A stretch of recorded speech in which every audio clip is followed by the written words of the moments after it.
Rio de Janeiro with a big man. G'day, Kaya, Assalamu alaikum, and welcome to Rio de Janeiro. My name is Abid Imam.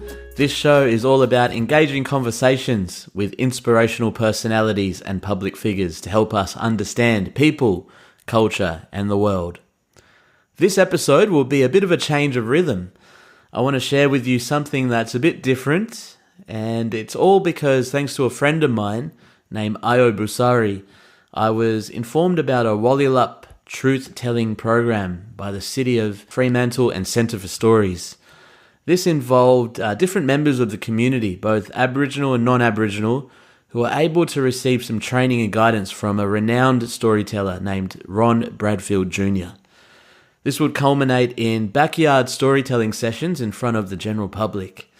The stories involve themes such as the impacts of colonisation, truth-telling, and efforts towards reconciliation.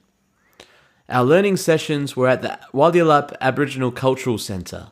This is the place where I actually interviewed Sharon Gregory for one of these Rio de Janeiro shows. At first, I knew nothing about storytelling, and it was an area I really wanted to learn more about. I find it such a great skill, being able to captivate an audience, whether it be a few mates at the pub or a big crowd. And thanks to Ron, he helped me hone in on a theme that would be very personal to me, authentic, and hopefully resonate with a broader audience. I'm very grateful to the Centre for Stories, Ron Bradfield Jr. and Louisa Mitchell for their support. In the lead up to this all, I don't think I ever felt as nervous in my life. My belly was literally shaking a few minutes beforehand, and that's nothing that's ever happened to me before.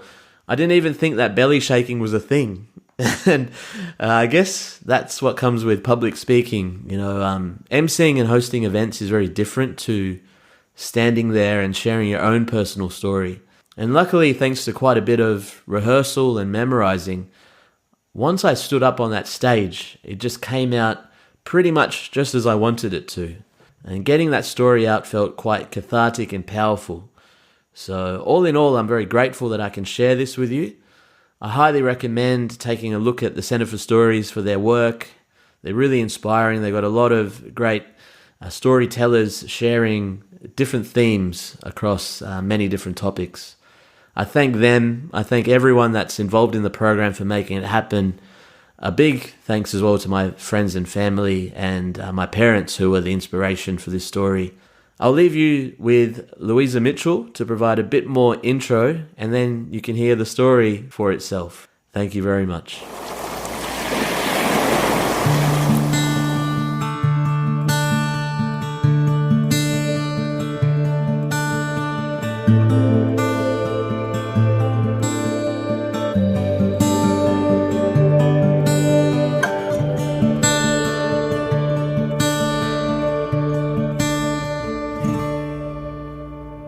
Hi there, my name is Louisa Mitchell and I'm a Noongar woman.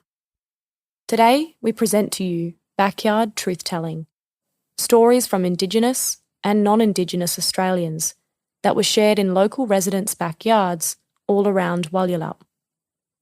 Walyulup is the Noongar name for Fremantle, located on the southern end of what is now called Western Australia. Just like the rest of Australia, Walyulup is an ancient country and belongs to one of the world's oldest surviving cultures, the Wadjuk Noongar people. In this collection, you're about to hear live recordings from people who spoke about difficult truths, hidden histories, and reimagined futures, all reflections of their lived experiences of colonisation in Walyulup and Australia.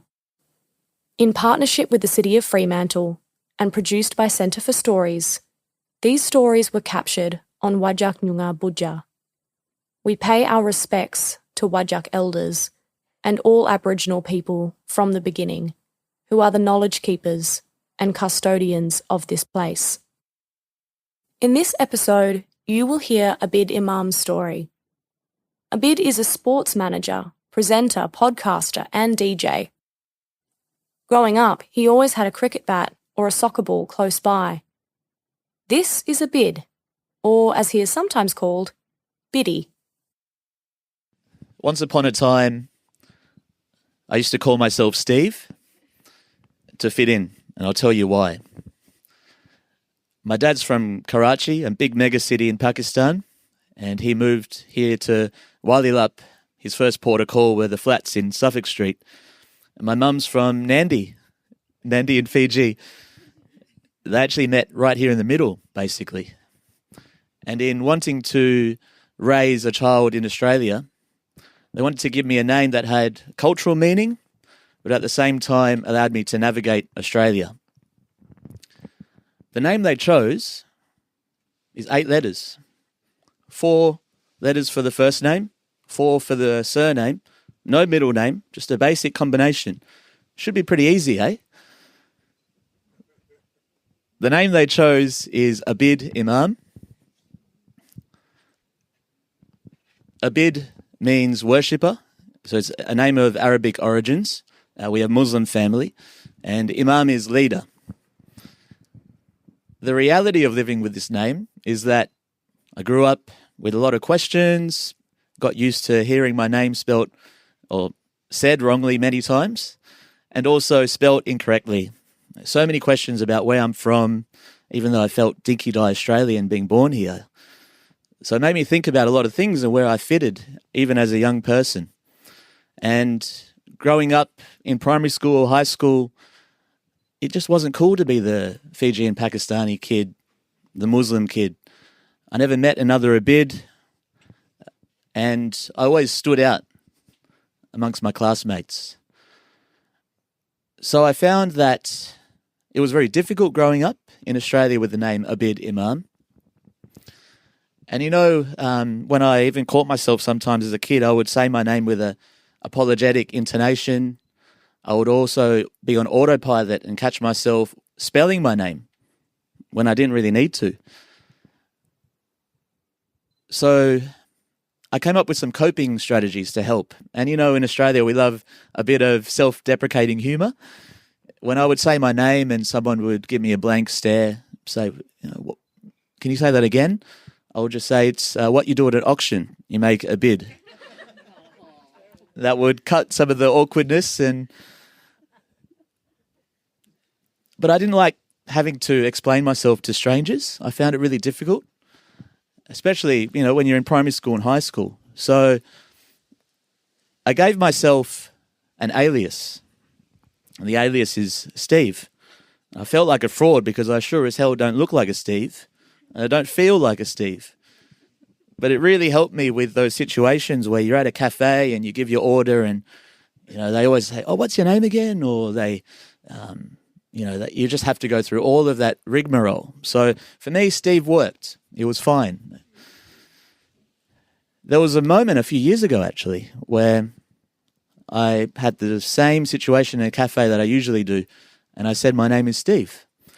And then the barista looked up at me with a puzzled look and said, how do you spell that?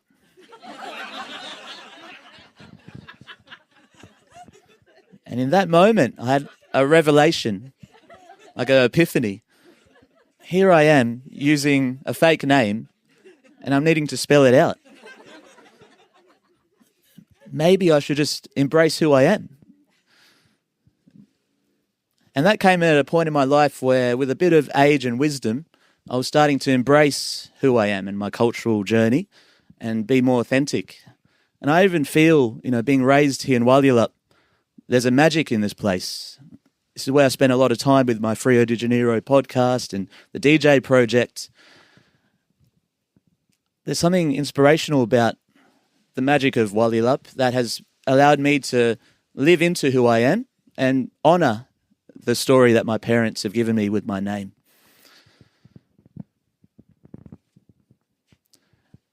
I've been proud to reclaim Abid Imam and not white it out with Steve, because if I'm not going to embrace who I am, how can I expect others to? Something that my close friends call me now is Biddy. And I really love that I've recognised and learnt over time that Biddy, I understand, is a Noongar word for path or journey. And there's many paths and journeys that people take to arrive on this Budja, this country. my journey to embrace the simple 8 letters that my parents have gifted me has made me feel better about who I am as a person, what it means to fit in this melting pot of a land, and that Noongar country, this Budja, is not just for Steebs, but it's for people from all backgrounds and names, and what matters most is the inner values of respect and kindness. My name is Abid Imam.